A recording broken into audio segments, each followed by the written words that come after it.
Hello guys, WhatsApp. दोस्तों, आज मैं आपको बताने वाला हूँ इन वाक्यों की इंग्लिश ट्रांसलेशन। वो ये हैं कि मैंने आपको दावत देने के लिए फ़ोन किया है, मुझे लिखने में परेशानी हो रही है, मुझे आपकी बात समझने में दिक्कत हो रही है, इस बार मेरा एग्ज़ाम में पास हो पाना मुश्किल है, मेरा दिल्ली जाना मुश्किल है। तो दोस्तों, ये 3 तरह के एक्सप्रेशन आज हम हिंदी वाक्यों को इंग्लिश में ट्रांसलेट करने वाले हैं। दोस्तों, इस वीडियो को पूरा देखिए और अगर आप इस चैनल पर नए आए हैं तो हमारे चैनल को सबसे पहले सब्सक्राइब कर लें ताकि आपको हर आने वाली वीडियो की नोटिफिकेशन समय पर मिल जाए।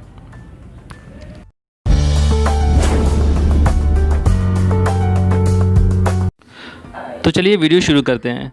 सबसे पहले मैंने आपको दावत देने के लिए फ़ोन किया है, मैंने आपसे कुछ पूछने के लिए फ़ोन किया है, मैंने आपको कुछ बताने के लिए फ़ोन किया है। इन सेंटेंस की हम ट्रांसलेशन इंग्लिश में करते हैं। इसको बनाने के लिए फार्मूला हमें चाहिए है I have called you to. इसके साथ आपको लगानी है वर्ब की फर्स्ट फॉर्म। तो चलिए वीडियो शुरू करते हैं। I have called you to invite you. I have called you to invite you. इसकी हिंदी है मैंने आपको दावत देने के लिए फ़ोन किया है। I have called you to ask you something. I have called you to ask you something. मैंने आपसे कुछ पूछने के लिए फ़ोन किया है। I have called you to tell you something. I have called you to tell you something. मैंने आपको कुछ बताने के लिए फ़ोन किया है। दोस्तों, इसी एक्सप्रेशन को जो अमेरिकन होते हैं वो इस तरह से कहते हैं I am calling to. I am calling to tell you something. मैं तुम्हें कुछ बताने के लिए फ़ोन कर रहा हूँ। I am calling to ask you something. मैं कुछ पूछने के लिए फ़ोन कर रहा हूँ। I am calling to invite you. मैं आपको दावत देने के लिए फ़ोन कर रहा हूँ। तो आप दोनों ही एक्सप्रेशन आप यूज़ कर सकते हैं। जब भी आप किसी को फ़ोन करें और आपको कारण बताना है आपके कॉल करने का, तो आप दोनों में से कोई भी एक्सप्रेशन यूज़ कर सकते हैं। चलिए अब अगला एक्सप्रेशन पढ़ लेते हैं। अगला एक्सप्रेशन है कि मुझे लिखने में परेशानी हो रही है, मुझे आपको समझने में दिक्कत हो रही है या परेशानी हो रही है, मुझे चलने में परेशानी हो रही है। ऐसे सेंटेंस को बनाने के लिए हमें फार्मूला चाहिए है I am having a hard time और इसके साथ आपको लगाना है वर्ब विद आईएनजी। आपको इसमें वर्ब आईएनजी के साथ लगाना है। हार्ड का मतलब होता है दोस्तों डिफ़िकल्ट। तो अगर आप बोलना चाहते हैं कि मुझे लिखने में परेशानी हो रही है तो आप बोलेंगे I am having a hard time writing. I am having a hard time writing. अगर आप बोलना चाहते हैं कि मुझे चलने में परेशानी हो रही है तो आप बोलेंगे I am having a hard time walking. I am having a hard time walking. अगर आप बोलना चाहते हैं कि मुझे खांसने में परेशानी हो रही है तो आप बोलेंगे I am having a hard time coughing.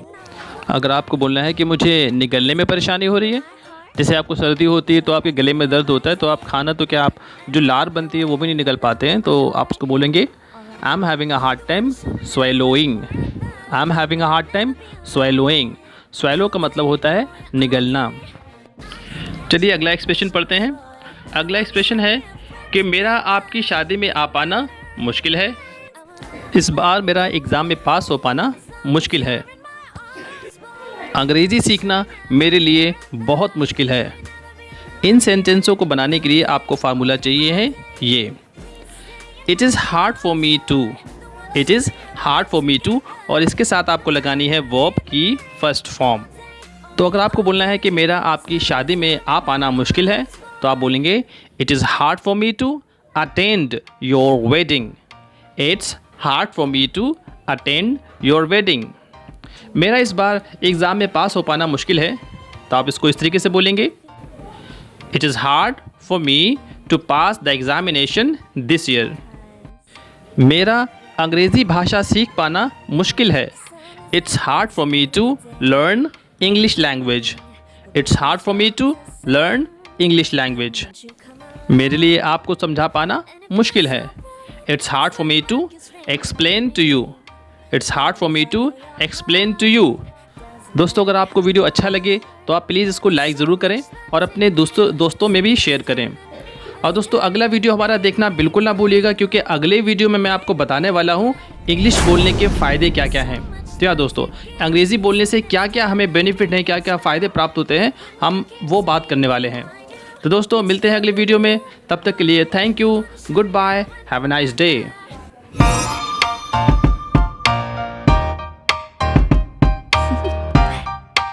Do you want to know?